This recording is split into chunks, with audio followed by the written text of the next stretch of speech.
It is Sunday the 24th of September 2017. I'm in front of the Unitarian Church of Montreal in the middle of my alternative spiritual practice of protesting against Unitarian Universalist injustices, abuses, and hypocrisy. And what we're looking at right now is the wayside pulpit of the Unitarian Church of Montreal, which is completely empty. It is being left open like this for more than a week. I'd say a week and a half or possibly 2 weeks or more. It's been like this. No new sign is being put in. So it just sort of shows the negligence of the Unitarian Church of Montreal. It's quite symbolic of their negligence.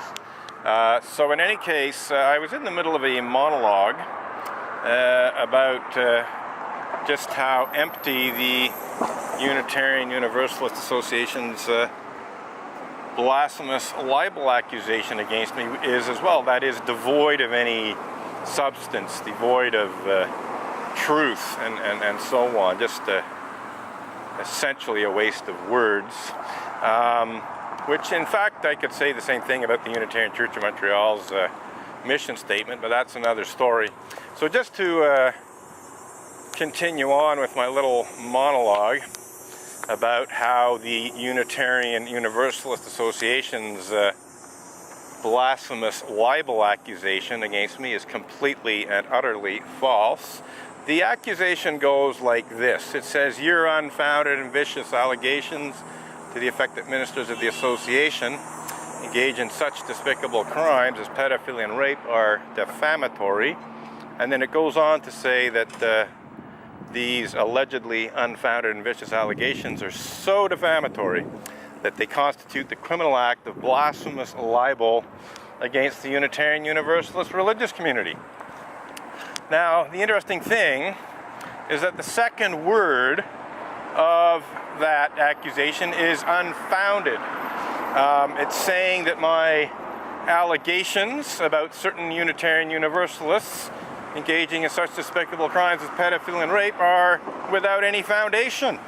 That's what it says, that there's no basis in fact for what I'm saying. And this is, dare I say it, unfounded, also known as false, also known as untruthful.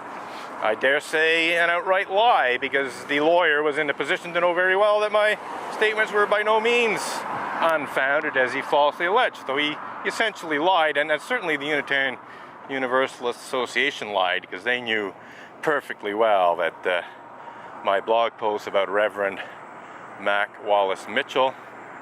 You're in denial, sir? Shaking your head, don't want to believe the truth? I would suggest practice. No, the proof. That church is full of bullshit and lies. The truth is out here on these picket signs, sir, and you would be well advised to practice Unitarian Universalism's fourth principle, which calls for a free and responsible search for the truth and meaning of my picket signs. So this moron says the truth is in here. He's saying the truth is in the Unitarian Church of Montreal. Well, he just shook hands with a bald-faced liar who happens to go by the name of Reverend Diane Rollert. Reverend Diane Rollert has lied in sworn testimony in court, and he's trying to pretend that everything that goes on in the Unitarian Church of Montreal is the truth. This is complete and utter, foolishness on his part. And it just shows how, willfully ignorant and, I dare say, guilty of blind faith certain people who go to the Unitarian Church of Montreal. I mean, that is blind faith. When he says the truth is in here, or the truth is here, meaning that the truth is found in the Unitarian Church of Montreal and that my ticket signs and chalk slogans are not truthful, is outrageous. But anyway, it's interesting is, we were actually talking about the truth. And we were talking about brazen, bald-faced lies told by Unitarian Universalists. So let's get back to that.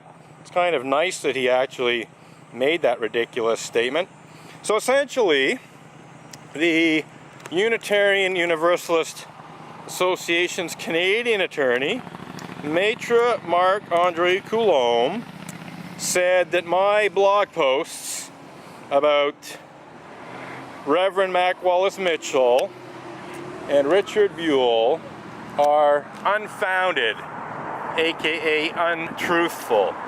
But in fact, they were very well founded. In fact, they were founded on newspaper reports that reported how Reverend Mac Wallace Mitchell was charged, tried, and convicted of the forcible rape and even the unnatural rape of teenage Tibetan refugees who he had lured to his parishes in America away from their families in India with promises of a better life in America. He essentially represented to the parents of these teenage Tibetan refugees, who were refugees themselves in India, that he would take their daughters under his wing, he would bring them to America, and he would ensure that they were well taken care of and they got an education and so on. Well, they were well taken care of and they sure got an education because he basically raped them repeatedly for, at least in one case, a period measured in several years.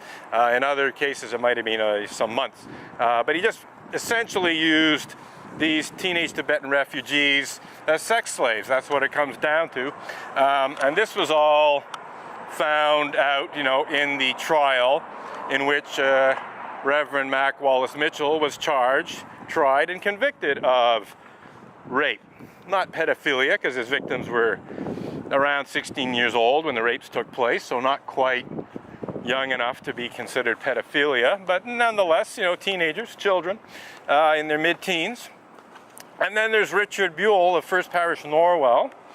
He was an ordinary parishioner of First Parish Norwell, to the best of my knowledge. To the best of my knowledge, he was never actually a Unitarian Universalist minister. So it just shows the sloppiness of Maitre Marc-André Coulombe's legal work, that he lumped him in with Unitarian Universalist ministers, because he was the only Unitarian Universalist who I described as a pedophile, and more specifically as a pedophile rapist, because that's exactly what he was, according to newspaper reports. According to newspaper reports in the Norwell Mariner, Richard Buell of First Parish Norwell was charged, tried, and convicted of the forcible rape of children who were no older than 12 years old at the times that the rapes took place. And could have been as young as 6, according to some estimates, but certainly somewhere between 9 and 12 years old when the rapes took place, and he was convicted. This makes Richard Buell a pedophile rapist in my books, and that's the term that I use to describe him in my blog posts about him. Anyhow, yet another willfully ignorant person entering the Unitarian Church of Montreal. Someone who doesn't want to know the truth. Oh, but of course the truth is in there. Yes, the truth is in the Unitarian Church of Montreal. What a joke. It's nothing but a pack of lies, a lot of what goes on in there. Pure hypocrisy, a lot of it. And certainly Montreal Unitarians are pretty well all guilty of willfully ignoring the truth and trying to hide the truth and so on.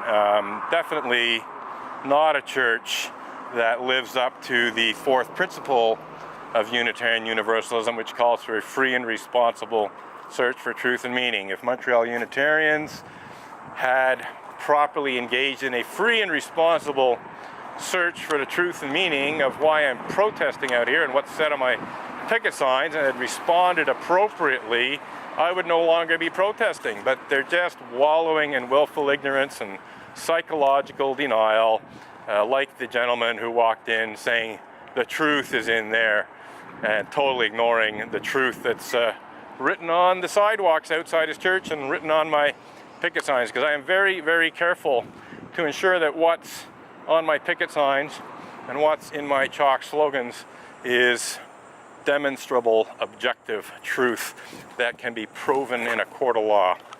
So even before I was falsely accused of blasphemous libel, that's a criminal act, by the Unitarian Universalist Association, I knew that Unitarian Universalists could try to pretend, that what I'm saying is of a libelous, slanderous nature, and that it could potentially be sued for slander or libel if I said anything that was not provably true.